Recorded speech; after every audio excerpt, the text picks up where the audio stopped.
The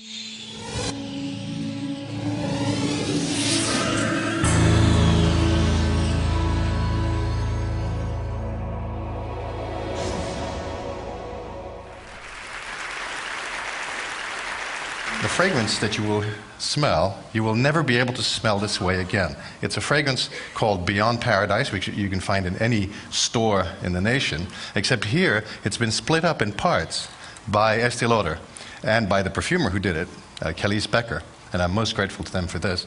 And it's been split up in successive bits and accords. So what you're smelling now is the top note. And then will come what they call the lush heart note. I will show it to you. The Eden top note is named after the Eden Project in the UK. The lush heart note, Melaleuca bark note, which does not contain any Melaleuca bark because it's totally forbidden. And after that, the complete fragrance. Now, what you are smelling is a combination of, I asked how many molecules there were in there, and nobody would tell me. So I put it through a GC, a gas chromatograph that I have in my office, and it's about 400. So what you're smelling is several hundred molecules floating through the air, hitting your nose, and do not get the impression that this is very subjective. You are all smelling pretty much the same thing. Okay? Smell has this reputation of being somewhat different for each person. It's not really true, and perfumery shows you that can't be true, because if it were like that, it wouldn't be an art. Okay? Now, while the smell wafts over you, let me tell you the history of an idea. Everything that you're smelling in here is made up of atoms that come from what I call the Upper East Side of the periodic table, a nice, safe neighborhood. You really don't want to leave it if you want to have a career in perfumery. Some people have tried it in the 1920s to add things from the bad parts, and it didn't really work. These are the 5 atoms from which just about everything you're going to smell in real life, from coffee to fragrance, are made of. The top note that you smelled at the very beginning, this sort of cut grass green, what we call in perfumery, there are weird terms, and this would be called a green note because it smells of something green like cut grass. This is cis-3-hexenol, and I had to learn chemistry on the fly in the last 3 years, very expensive high school chemistry education. This has 6 carbon atoms, so hexenol. It has 1 double bond. It has an alcohol on the end, so it's all, and that's why they call it cis-3-hexenol. Once you figure this out, you can really impress people at parties. This smells of cut grass. Now, this is the skeleton of the molecule. If you dress it up with atoms, hydrogen atoms, that's what it looks like when you have it on your computer. But actually, it's sort of more like this in the sense the atoms have a certain sphere that you cannot penetrate. They repel. Okay. Now, why does this thing smell of cut grass? Okay. Why doesn't it smell of potatoes or violets? Well, there are really 2 theories. The first theory is it must be the shape. And that's a perfectly reasonable theory in the sense that almost everything else in biology works by shape. Enzymes that chew things up, antibodies, it's all, the fit between a protein and whatever it is grabbing, in this case a smell. And I will try and explain to you what's wrong with this notion. And the other theory is that we smell molecular vibrations. Now, this is a totally insane idea. And when I first came across it in the early 90s, I thought my predecessor, Malcolm Dyson and Bob Wright, had really taken leave of their senses. And I'll explain to you why this was the case. However, I gradually came to realize they may be right. And I have to convince all my colleagues that this is so, but I'm working on it. Here's how shape works in normal receptors. You have a molecule coming in, it gets into the protein, which is schematic here, and it causes this thing to switch, to turn, to move in some way by binding in certain parts. And the attraction, the forces between the molecule and the protein cause the motion. This is a shape-based idea. Now, what's wrong with shape is summarized in this slide. The way, I expect everybody to memorize these compounds. This is 1 page of work from a chemist's workbook, okay? Working for a fragrance company. He's making 45 molecules, and he's looking for a sandalwood, something that smells of sandalwood, because there's a lot of money in sandalwoods. And of these 45 molecules, only 46, 29 actually smells of sandalwood, and he puts an exclamation mark, okay? This is an awful lot of work. This actually is roughly a man years of work, $200,000 roughly if you keep them on the low salaries with no benefits. So this is a profoundly inefficient process. And my definition of a theory is not just something that you teach people, it's labor saving. A theory is something that enables you to do less work. I love the idea of doing less work. So let me explain to you why, a very simple fact that tells you why this shape theory really does not work very well. This is cis-3-hexenol. It smells of cut grass. This is cis-3-hexene-thiol, and this smells of rotten eggs. Okay? Now, you will have noticed that vodka never smells of rotten eggs. Okay? If it does, you put the glass down, you go to a different bar. In other words, we never get the OH, we never mistake it for an SH. Okay, like at no concentration, even pure. You know, if you smell pure ethanol, it doesn't smell of rotten eggs. Conversely, there is no concentration at which the sulfur compound will smell like vodka. It's very hard to explain this by molecular recognition. Now, I showed this to a physicist friend of mine who has a profound distaste for biology. He says, "That's easy, the things are a different color." And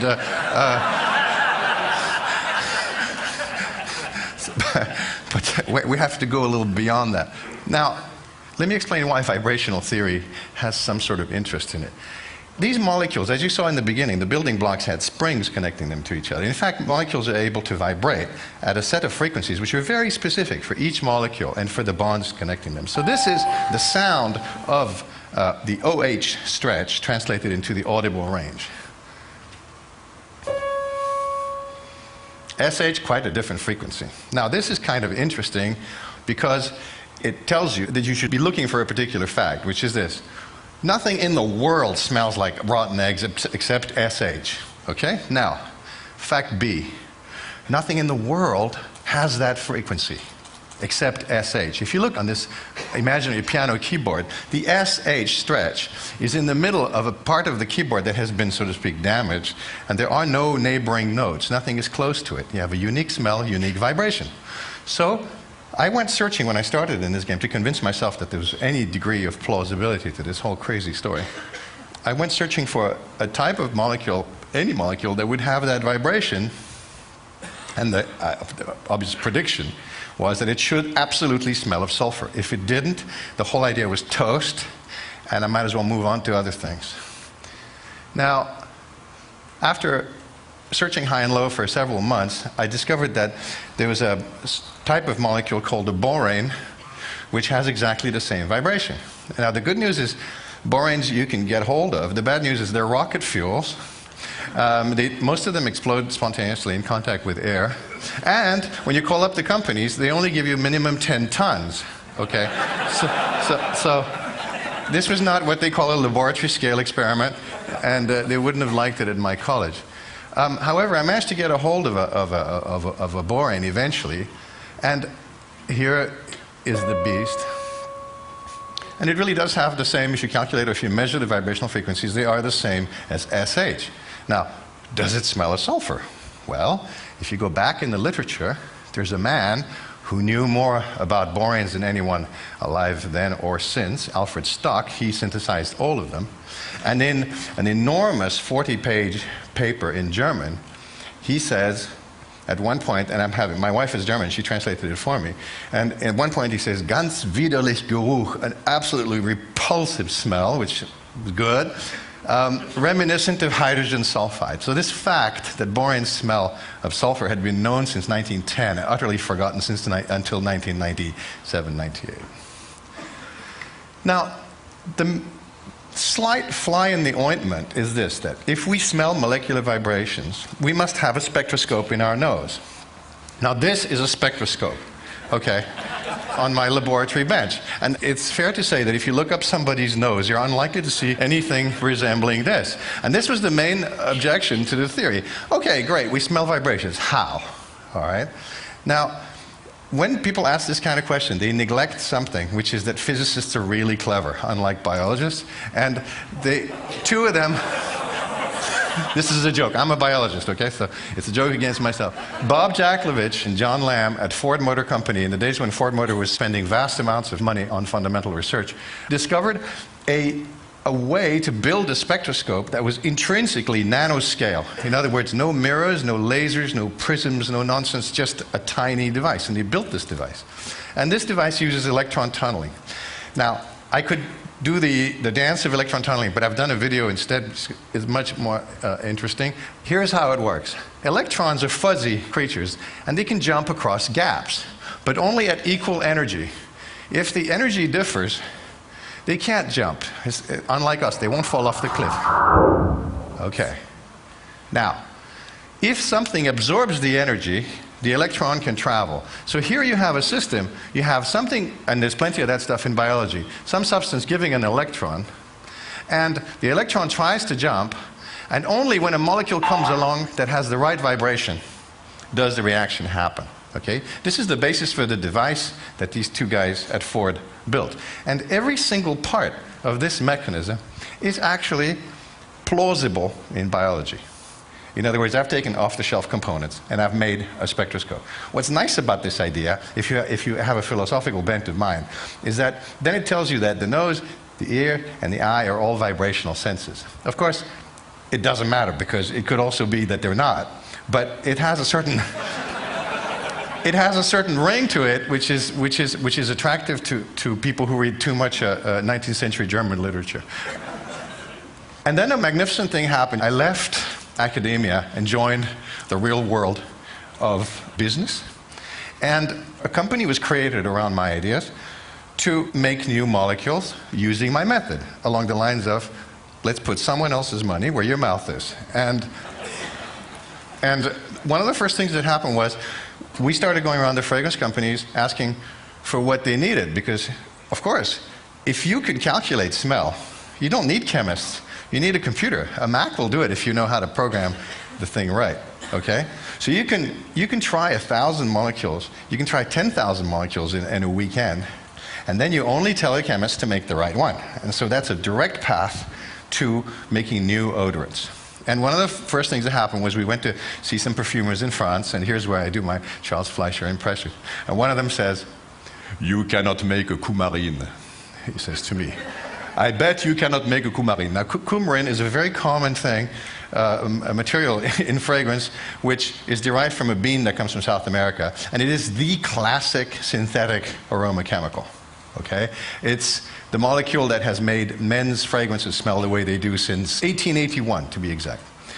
And the problem is, it's a carcinogen. So nobody likes particularly to, aftershave with carcinogens. There are some reckless people, but it's not worth it, okay? So they asked us to make a new coumarin. And so we started doing calculations.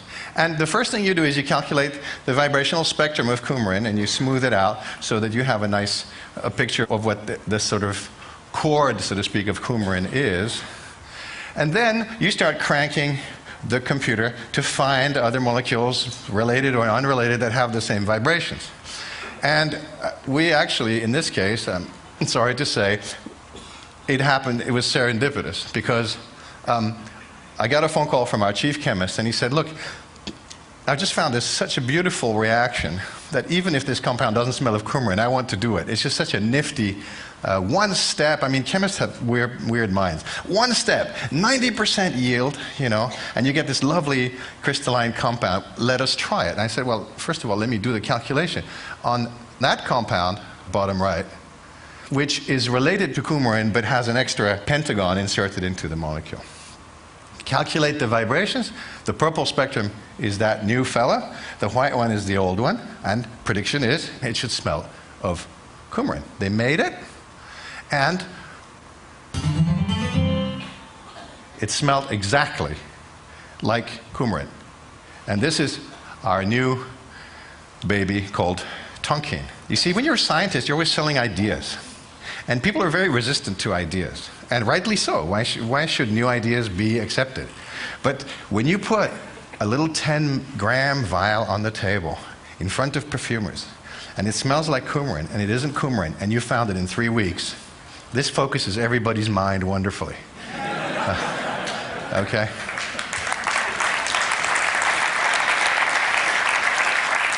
And people often ask me, is your theory accepted? And I said, well, by whom? I mean,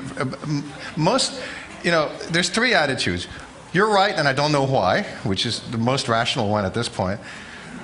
You're right and I don't care how you do it, in a sense. You bring me the molecules, and you're completely wrong, and I'm sure you're completely wrong. Okay? Now, we're dealing with people who only want results, and this is the commercial world. And they tell us that even if we do it by astrology, they're happy. Okay? We're not actually doing it by astrology. But for the last 3 years, I've had what I consider to be the best job in the entire universe, which is to put my hobby, which is fragrance and all the magnificent things, plus a little bit of biophysics, a small amount of self-taught chemistry, at the service of something that actually works. Thank you very much.